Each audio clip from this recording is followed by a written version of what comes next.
You're listening to Raceway Ministries Today.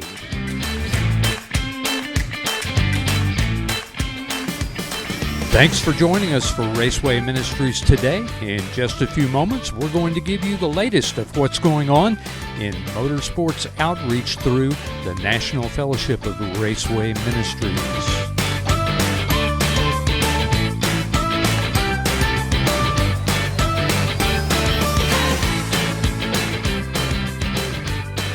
I'd like to welcome everyone to this edition of Raceway Ministries Today. This is going to be the first edition of what we hope will be many. An opportunity for us to talk and have conversations with people about Raceway Ministries' work all across the United States through the National Fellowship of Raceway Ministries. I'm Roger Marsh. I currently serve as the Interim Director for National Fellowship of Raceway Ministries, and we are happy to have with us today Glenn Spoolstra, who is the Director of Windy City Raceway Ministries and also currently serving as our Chairman of the Board of Directors for the National Fellowship of Raceway Ministries. Glenn, welcome. Glad to have you on. Thanks for having me, Roger. Look forward to telling you a little bit what's going on. Yeah, well, I hope to find out a little bit more about you and about what's happening with Windy City Raceway Ministries, and then also talk about what's going to be happening with the National Fellowship as we prepare to move forward. As we move along with our conversation today, I thought it might be a good idea to just give everyone kind of a thumbnail sketch of what Raceway Ministries is and some of the things that are in store for the upcoming year of 2021. But first, Glenn, I'd like to find out a little bit more about you. I have certainly enjoyed partnering with you guys in the past for Raceway Ministries work, and man, what a pleasure to work with you on our board of directors with the National Fellowship. Tell me just a little bit about you. Where are you from?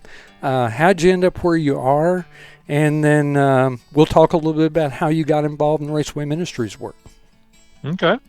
Well, I'm a South Side of Chicago boy. I was born in the South Side and just migrated a little bit further south, and I actually live in Northwest Indiana now. Okay. And been here all my life. Good. I've been in sales my entire career, and my career is about to come to a slowdown/end in about a month. Oh, wow. I'm going to be retiring. So. Wow. Well, congratulations on a great career. Thank you. Thank you. Yeah. Well, now, I remember when Raceway Ministries began up in Chicago. It was, I think, 2001. I was just getting started as director of Raceway Ministries back in 2001. And, of course, there was a lot of expansion with NASCAR back in those days. And I recall I learned about Chicagoland, and I learned about NASCAR heading up there to the Joliet, Chicago area. And so I got on my computer and looked up some churches around Joliet. I came up with about 20 email addresses of pastors and church members in various congregations up there. And this was kind of how it was kind of weird the way it happened. I sent emails to all those folks and said, we're trying to start Raceway Ministries at Chicagoland. And so on race weekend, on a certain day at a certain time, if you're interested, meet me at the main gate. So ironically, Glenn, my younger son and one of his buddies and I hopped in the car, drove to Chicago straight through, and we stayed in a hotel outside the city of Joliet somewhere the night before. And interestingly enough, the next day I went to the Speedway and just went up to the main gate and was able to contact about 15 of those people that I sent emails to. And So, yeah, one of the ladies did face painting there at the entry. Another couple of guys went out in the campground and kind of canvassed the campground. If I recall, the campground was out on the drag strip at that time, and it may still be. But we kind of, did some introductory type Raceway Ministries work, and it went really well. So after that, I got in touch with, I believe his name was Brian, who was the operations guy at the time, or maybe guest services. And I got all the volunteers who were interested, plus some folks from, I guess it was Jim Evans and some of the folks from his church. And we met with Brian in the infield, and he told us what we could do and what they were interested in. We told him what we were all about in Raceway Ministries work, and that was the beginning of Windy City Raceway Ministries. I'm not sure it went by that name at the time, but Jim Evans and a couple other people kind of took it and ran with it, and it began to unfold and became one of the best ministries that we've had all across the nation in National Fellowship of Raceway Ministries work. So my question is, how did you get hooked up in that? How did you get connected with it? Because you have provided some outstanding leadership for that team. And how did it all get started with you and with Carol? Well, our church got involved, I believe it was the second year that Windy City existed. Mm-hmm. So, and there was about 4 or 5 of us from our church that got an email from Jim looking for volunteers to drive 88 carts. And so we volunteered and drove 88 carts and fell in love with it. And interestingly enough, there's 4 people that have been or are currently on our leadership team at Chicagoland that started on that same day driving 88 carts. Really? Wow. Yeah. Wow. Yeah.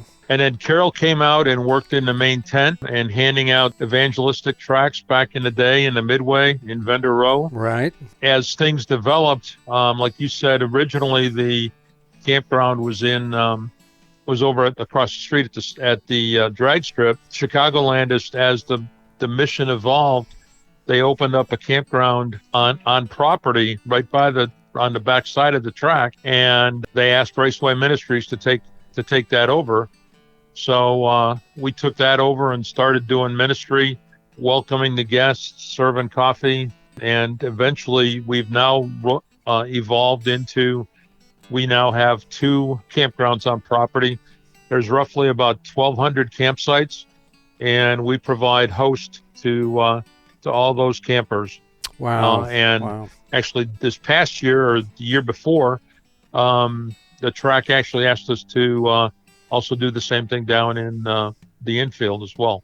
Wow. You know, that's one of the things that we had always strived for and prayed for, was the opportunity for the raceway management to see value in what we do, to the point that they would actually turn segments of the guest relations over to us. And it sounds like that has worked really well there at Chicagoland. Once we got some stable track leadership, that has worked very well. Yeah, great. I know there was a lot of ups and downs with some of the management that Jim was going through when he was in leadership. Sure.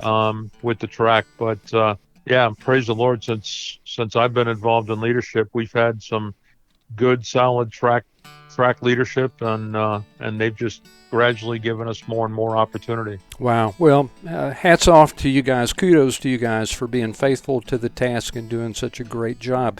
You know, that really drifts right into one of the things that I wanted to do tonight, and that is to affirm the mission and the purpose of NFRM. You and I have worked together here over just the past few days to kind of put together a new mission statement for the National Fellowship of Raceway Ministries, and I'd like to just share it with the folks and then have you elaborate on it a little bit.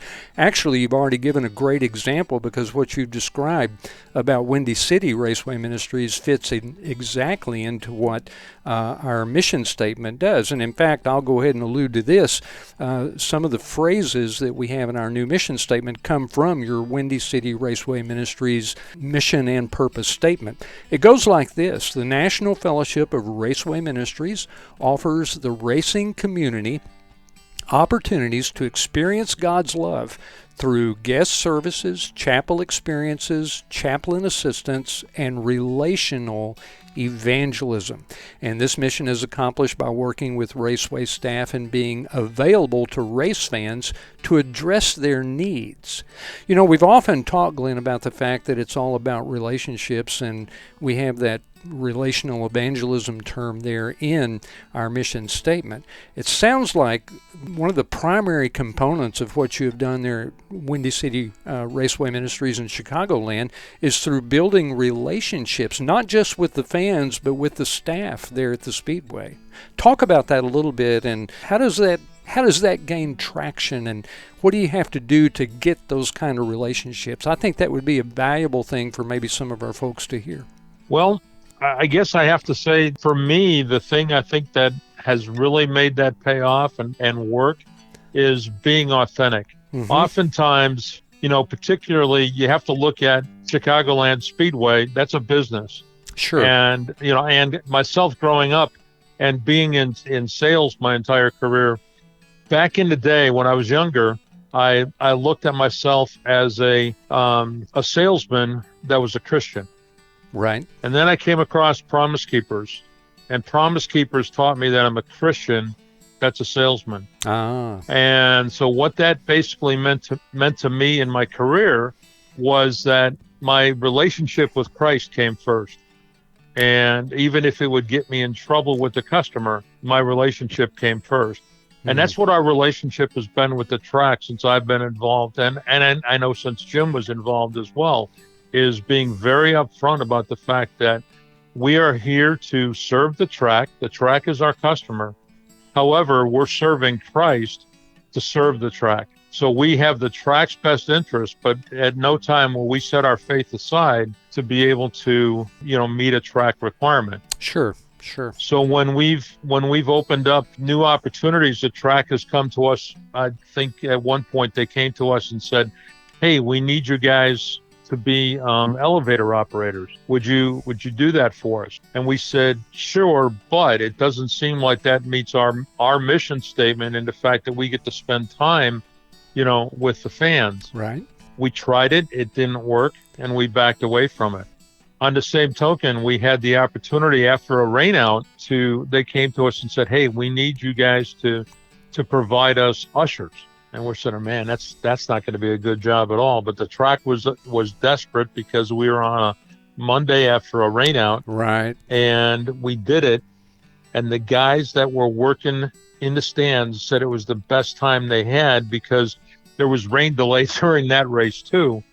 And they got to spend, hours with the fans. Oh, wow. And be able to sit and talk to them and share stories and everything like that. So when we talk to the track about the jobs, and that's why 88 Carts has been so good for us, because you've got a captive audience for 15, 20, 30 minutes, depending on where you have to take them. That's right. That they can't leave your cart. That's right, yeah. And you've got the opportunity to talk to them.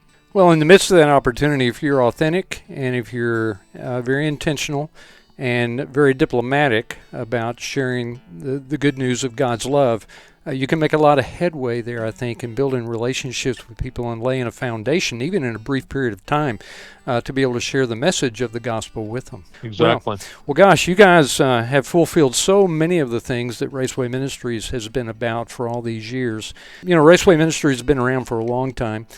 We don't have time tonight to go into it in detail, but since 1972, 73, 74, there have been men who have been raised up by God from various perspectives and traditions and denominations who have seen the possibilities of being able to take the gospel out to the raceways. I remember Frank Stark, one of the pioneers of Raceway Ministries' work, along with Ed Quattlebaum and Hal Marchman and several others back in the day in the 70s and early 80s. Frank and his wife went to a Daytona 500 race, and they were in the campground. Frank walked out in the middle of the campground. They were on their way to head to the race that Sunday morning, and Frank looked around and said those classic words, "Somebody ought to be doing something." And so he took position out there on a sidewalk, told Betty, his wife, to go get his Bible, and he pulled together kind of an impromptu chapel service there on the sidewalk. The fans deeply appreciated what he did, and Frank says that was the beginning of me seeing the possibilities, and it just kind of unraveled from there, to the point that, to make it very, very brief, by the year 2007, we had Raceway Ministry teams at all the major venues where NASCAR was racing at the time. And quite an accomplishment. When I came on in 2001, we were maybe about a little over halfway to that goal. And so the years 2001 through 2007 were spent trying to get missions and churches and organizations involved in doing Raceway Ministries at their local speedways. So you guys have been a part of that. and your example of building relationships with authenticity there at Chicagoland has been a big, big part of what we've been about for years and years. But we come to the year 2020, and suddenly it's a year like no other. And I know it's impacted you guys too, and we'll talk about that in a moment or two. But, even before the pandemic that began back in, I guess I'd say February and March of this year, there were some trends that were going on in racing. Attendance seemed to be a little bit down at some of the speedways. Some of the campgrounds had closed. I know at Dover, for example, there were lots of their campgrounds that had closed during NASCAR Cup weekends. So there were some trends that reflected that NASCAR had maybe peaked, and now the question was, what do we do next? Of course, they've tried, new systems of points and championships and different things through the years, and some of it's taken hold and become very popular with the fans. But, all that generation that had come up watching racing, say, up until the death of Dale Earnhardt and shortly afterwards, those people now are probably in their 80s, 70s, and now we have a younger crowd. So trends had been kind of changing in the racing world, maybe particularly with NASCAR, but then the pandemic came along, and wow, the impact of that has been incredible. Big changes in NASCAR's schedule. I sent out to our board of directors today a list of the speedways where the Cup, Xfinity, and Truck Series will be racing this next year, and there is a noticeable absence of some of the raceways that have been very, very popular. To name one would be Kentucky, and to name another would be Chicagoland. And I remember not too long ago when we became aware that Chicagoland was not going to be on the NASCAR schedule. That had to have quite an impact upon you and your team. What was your reaction whenever you realized that the big changes in NASCAR's schedule was going to impact you guys like that? Well, after losing our race last year, we had a leadership team meeting virtually since we couldn't meet in person, and we all mourned together. To be honest, yeah. I mean, we all. I've got a couple of my volunteers that they put in for their vacation the first day in January to make sure that they've got the race on their vacation schedule. Wow! And they absolutely love it. Yeah. And it gets in your blood. Oh yeah. And oh yeah. Just the opportunity to be in the race environment, to meet the fans. And you talk about relationships. Carol, my wife, and a number of other people are in the campground day in, day out, 24 hours a day. Right. Because we camp there as well. And there are people that come when they pull into the campground, they jump out of their car and run over to find Carol or Vic to give them a hug. Oh, really? How awesome. That's the kind of relationships that are built up, and the friendships, that are built up. So, yeah, it was devastating. Oh, sure. And then to find out that we lost this coming year's race as well. Yeah. We all said, okay, we need to figure out what we're going to do, because we need to figure out a way to get back involved for a little while until Chicagoland comes back. Well, I know you guys have discovered some potential new opportunities, and we'll talk about that in just a moment or two, and that's very, very exciting. But, while some of the NASCAR schedule has impacted our Raceway Ministry teams that have been very, very faithful to be there and serve in previous years, like there at Chicago and Kentucky, and some other places as well, it seems like local racing at the short track has thrived this year. In fact, I remember visiting with a couple of guys that do ministry at short tracks over in Wisconsin, and then, of course, Larry Bush over in Michigan, said that this has been one of the best years that they've had. Is that true up in your neck of the woods as well?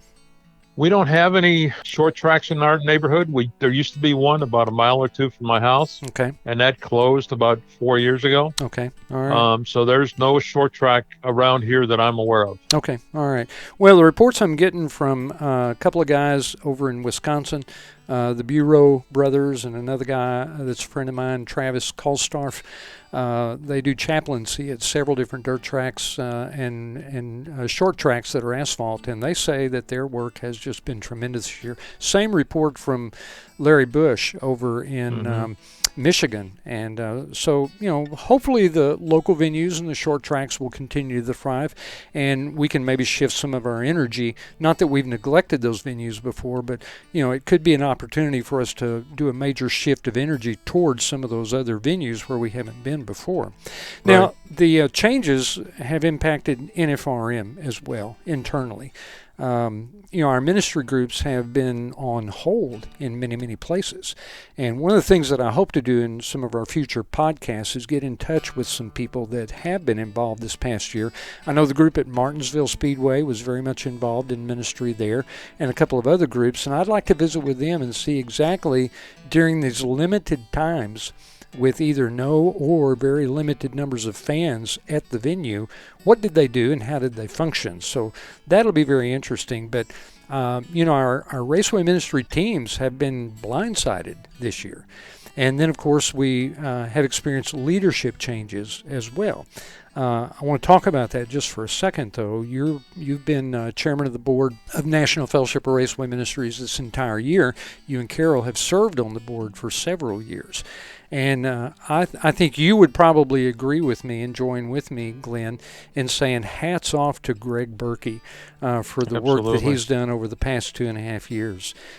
Greg, I got to know him years ago when he was taking show cars with Auto Racing Outreach all across the country, and bumped into him at various venues. What a nice, incredibly sincere guy. Dedicated, faithful, true to the gospel, loves the Lord, loves people, loves evangelism, and just works as hard as he can to make sure the good news of Jesus gets out to people in the racing community. So I would say hats off to Greg Berkey. What would you say in response to Greg's faithful leadership for the past 2 or 3 years?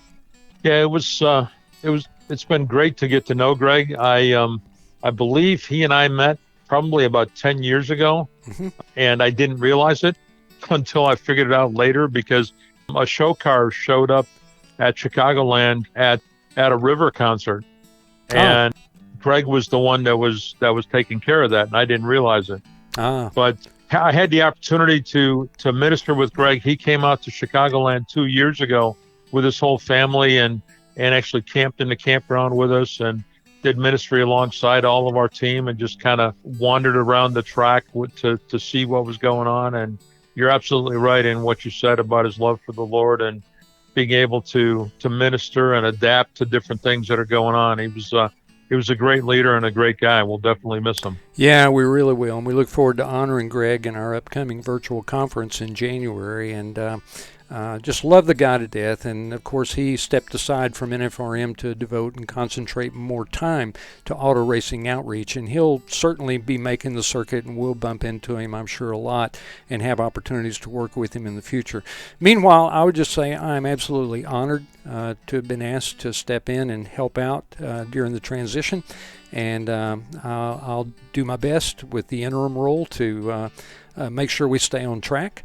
I know that we'll be looking for an executive director for the future, and I guess at this point it's kind of open-ended, and we'll just pray for God's leadership.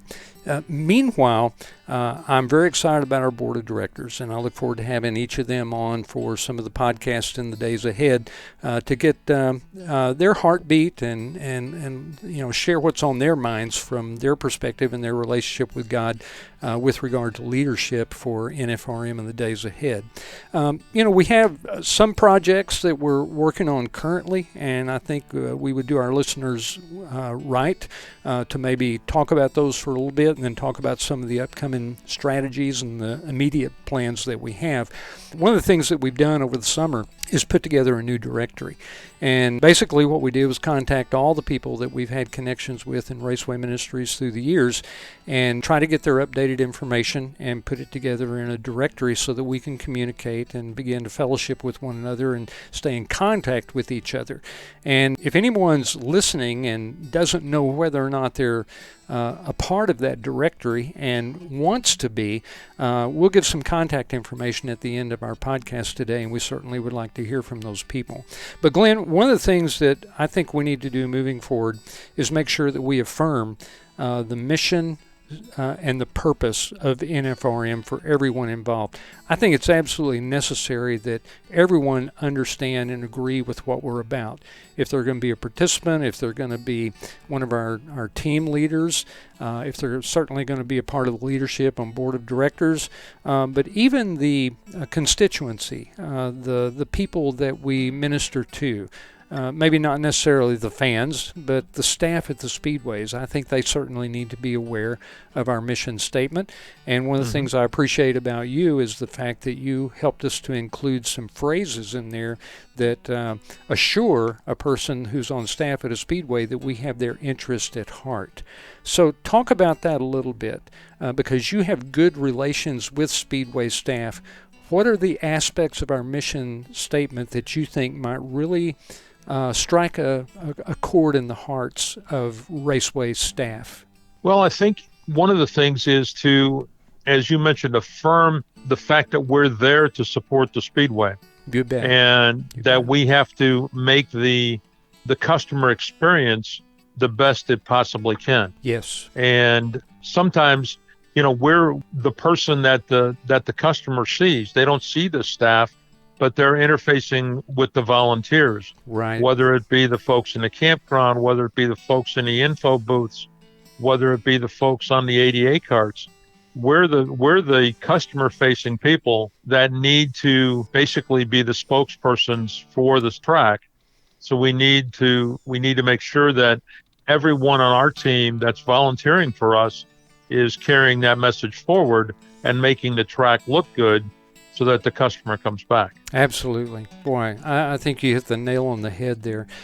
When you use phrases in a mission statement like guest services, chaplain assistance, those things communicate, I think, to anybody that we are about helping the fan experience to be the best that it can be. And right. So if, as we move forward, I think you and I would agree with one another, from our leadership perspective, that we need to make sure that we affirm that mission to everyone that's involved, especially the new teams that we're going to have to put together. And we do have some new teams that we're going to have to put together, as we'll talk about in just a moment or two. One of the important things, I think, is to continue to pull together everybody for communication. And I think it's very timely, and I'd love your feedback and your insight on this. We've done real well through the years with land mail, email, newsletters. Man, I can remember back in 2001, we were sending out, postage stamp envelopes with newsletters in them. We were doing them by email and so forth. And that was very effective for a long time, but there's lots of new means of communication that I think are probably utilized maybe even more than email nowadays. We're updating our website. I think people still use websites. Podcasts have become quite popular. During this pandemic, Zoom gatherings have just mushroomed, and people have gone to YouTube channels to try to produce podcasts and video conversations and all kinds of things. Now, it's been my observation that those things were already there before the pandemic, but it seems like the pandemic that we've been in has just launched us to the point where those things are necessities. Now, from your perspective, involved as a salesperson and also involved in other nonprofit work, I think you might be able to elaborate a little bit on the fact that we're going to have to get up to speed and take advantage of some of this new communication that's going on and these new means and methods of inspiring and informing and networking with people. Is that true in your world, Glenn? Absolutely. And before I go too far, I want to back up to something you said a few minutes back too, and the fact that the average age of the NASCAR community is getting older. Yes. That is also true of the volunteers. Yes. And yes. And right. so But the beauty of NASCAR is, if you look at the fact that Chase Elliott captured the championship, and he's what, 23, 24? Yeah, 24. He's drawn on a younger crowd. Oh, well, and you look at Chase Briscoe and some of those others that have done well this last year. Young guys. Yeah, and those guys are communicating with fans in different means as well. Sure. So if we're gonna be able to keep up with the fans, we have to do that as well. So I urge everyone listening here, reach out to your kids, your grandkids, and get them to help you to learn some of this new stuff. Yeah. So that you can share that not only with your friends and or your younger colleagues, but also younger people that you come in contact with at the track. Absolutely. Yeah. And I would add to that. Anything that some of our listeners might be able to share in the way of insights, what works, what doesn't work. You got old guys like me, 68 years old, that are kind of new to some of this stuff. And if we can get any tips and encouragement and insights from any of the listeners out there, it would be much, much appreciated. And going back to your original question to me too, the beauty of, for instance, a Zoom meeting or even YouTube is the fact that it allows you in this pandemic age, and I think moving forward, when the pandemic's done, I think Zoom is going to become a staple because of the fact that we've all realized that it can eliminate the need for travel. It gives the ability to gather people from all over the country, get a whole lot more different insights than you would have, and be able to share and talk through what God's doing or what God wants to do in different venues. Yeah, absolutely. And I think that's going to be necessary as we move into 2021. 2021 is going to be an interesting year because we're coming out of the pandemic and we have learned some things. We've gone through changes and different phases of learning new things down through the years in Raceway Ministries work, and had to adjust, what works now and what doesn't work anymore, that kind of thing. But as we get into the new year, I think it's going to be kind of a be ready for anything approach. Exactly. We may have some previous relationships with Speedway staff at different places that we've had before, and we need to leverage that for sure.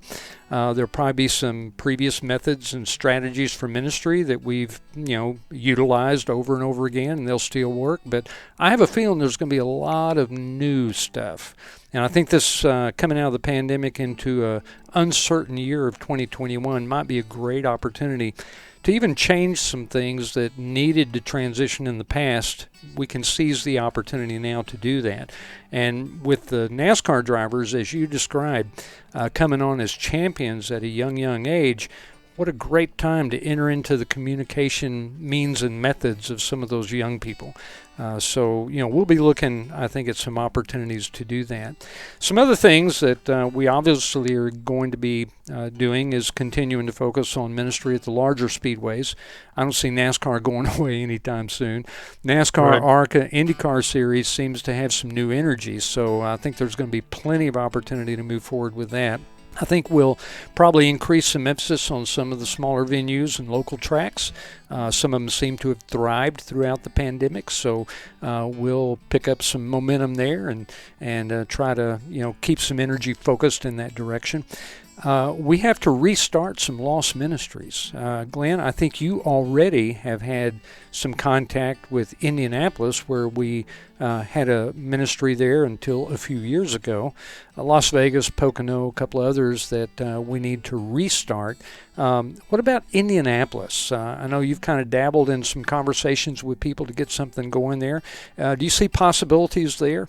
It appears that there is interest on the part of the track to at least entertain a discussion to see what Raceway Ministries can do. Good. And God has put a incredible young lady in our path that actually moved to Indianapolis area from South Dakota, and she's also had experience down at Texas, so she knows what Raceway Ministries is all about. Right. And she's putting together a group of people, and potentially there may be some volunteers that'll be parked in a campground sometime at one of the races this summer. Oh, that'd be awesome. Yeah, well, hope that'll unfold at some of the other places too. Las Vegas, we've been working on that for a couple of years. We finally have one contact out in Las Vegas that may be a good possibility for the beginnings of a Raceway Ministry team there. I've dialogued with the operations people there at Las Vegas Speedway, and they are very much interested in getting things going. Pocono is going to be another challenge. We've been, working at Watkins Glen forever, trying to get a ministry team together there. It's been very challenging and difficult. The group from Martinsville has been going up there, so we need to continue to work to try to get a ministry going there at Watkins Glen.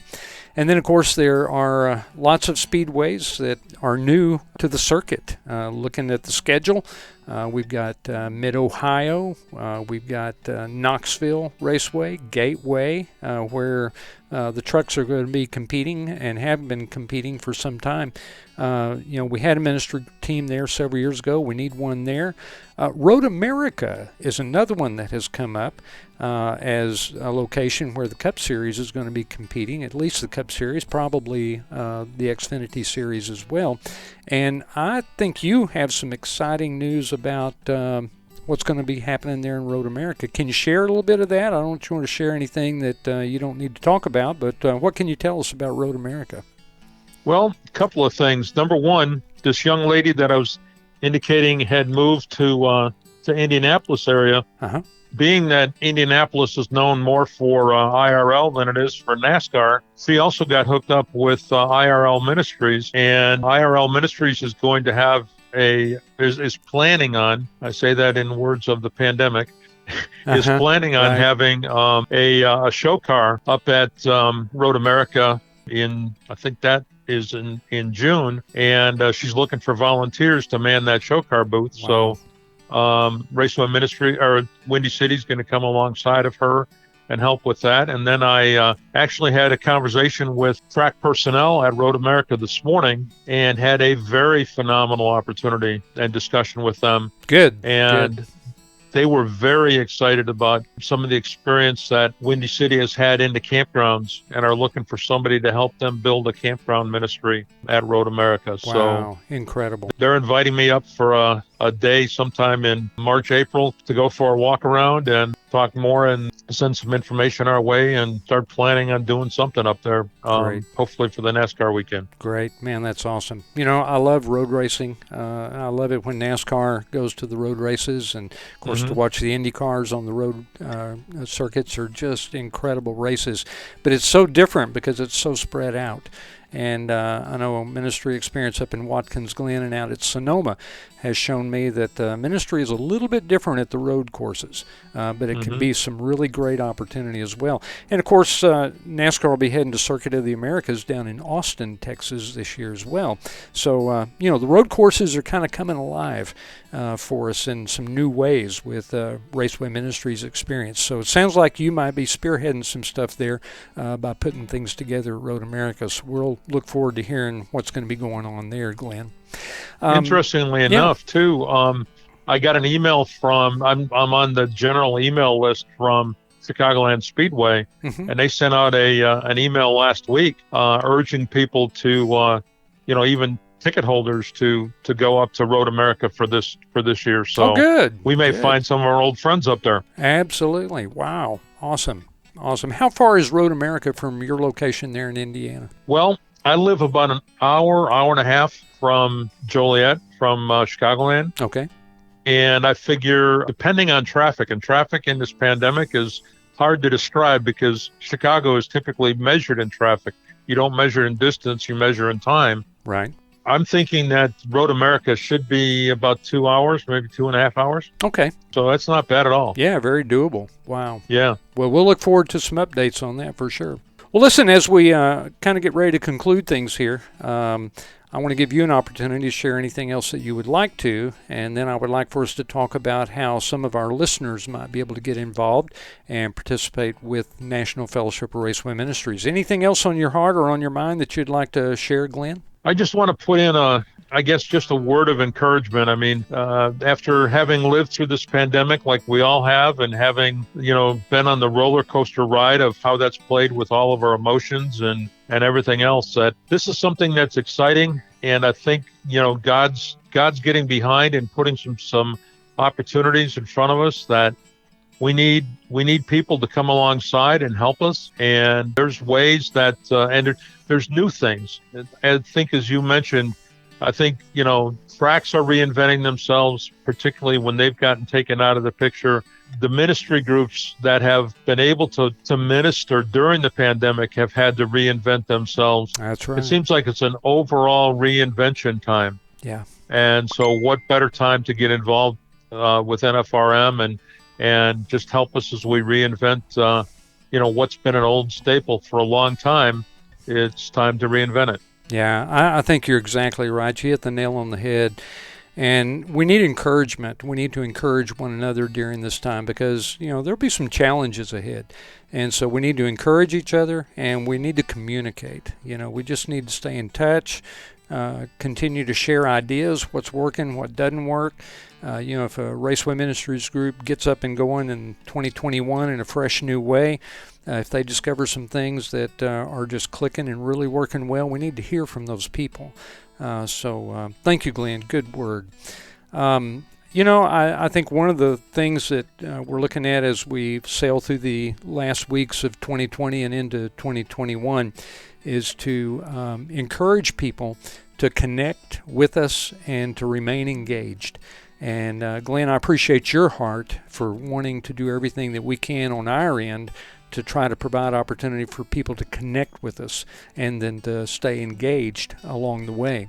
I would encourage anybody out there listening today that's not already connected with us to get in touch, contact us. My email, rogermarsh13@gmail.com, is absolutely open to you anytime as we get our website up and going, and we've got some material going to our person that's putting together our website to try to get it up and running here pretty soon. And we hope to have information there and opportunities for you to be able to contact us and get on our mailing list, our email contact list, and all that will be up on the website as soon as we can get it up there. But connect with us, give us updates on any of the topics that we have mentioned here in this podcast.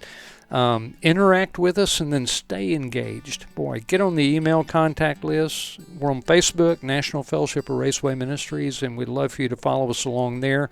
As we get our YouTube channel up and active, we'd love for you to check in there. We're going to try to do podcasts. My goal is ultimately to have one good podcast up per week, and maybe not quite as long as the podcast that we're doing here today, but at the same time, frequent podcasts to give updates on what's going on with Raceway Ministries everywhere. We need people to share their thoughts, give us reports on things. One of my friends over in Wisconsin, Todd Christofferson, he does ministry at the Madison Speedway, and he was going to have a meeting with chaplains from tracks all over Wisconsin this last weekend. They got snowed out, but they're going to continue to plan to have that meeting in January. I told Todd, man, be sure and stay in touch with us. Give us an update on how your meeting goes. So if you have anything that develops like that in your neck of the woods, be sure and give us a report and just kind of let us know what's going on. Ideas, man, we need to know what's working and what's not going to work. And then, of course, what we don't want to talk about too often is an absolute necessity, and that is financial support. There's always expenses for ministry, and to move forward, especially when we secure a new executive director, some financial support would be needed, and we're not going to make a big deal out of that. My philosophy and approach to that is if we're doing God's work, God will raise up the funds that we need to make it happen. So our end is to just be faithful, but we do know that finances are required. So once we get our website up and going, we plan to have an opportunity on the website for donations. And then anytime someone feels a burden to support us financially, we're always open to that. And you can contact us and find out ways to do that. Glenn, like you said, man, we just want to encourage everybody to get involved. It takes a team. I remember Matt Kenseth one time, I think it was back when he won the championship. A famous quote from Matt Kenseth was, "No one crosses the finish line alone. It takes a team." And you've already described how your ministry team works so well up there at Windy City Raceway Ministries, and what a great model for us to follow. And I'm sure you would beat the drum for teamwork as well. Absolutely. Yeah. Well, Glenn, thank you so much for your insights, man. I appreciate you as a person. I appreciate your hard work and your dedication to Raceway Ministries work. And we're so glad to have you on board as chairman of the board of directors with National Fellowship of Raceway Ministries. Thank you for everything you do. Thanks for joining me for this conversation. I hope it'll provide a lot of insights and give some good update information for all those who listen. Well, thank you so much for the opportunity, Roger, and thank you for all your work and effort to put this together and everything you're putting into the goal of NFRM as well. We really appreciate it also. Well, it's my pleasure. And we pray that everybody will just lift us up and support us in their prayers. And we certainly hope that everybody will connect with us as we move forward toward 2021. Well, Glenn, I wish the best to you and Carol as we finish out this year of 2020. And I pray that 2021 will be a blessing to you as you prepare to transition into some kind of retirement. I can tell you from retiring back in March of this year, hang on to your hat because you won't slow down any, I guarantee you. I've heard that from everybody I know. Yeah, I used to not believe them, but it's true. It is absolutely true, but I wouldn't have it any other way. So, Glenn, thank you so much for being here this evening, and look forward to the days ahead and what God has in store. All righty, take care, and Merry Christmas, everyone. All right, yeah, Merry Christmas to everybody out there, and be sure and catch us for our next podcast, our next presentation of Raceway Ministries Today. We look forward to bringing it your way. Thank you. Well, thanks so much for tuning in for today's podcast. We'll look forward to having you join us for the next edition of Raceway Ministries Today.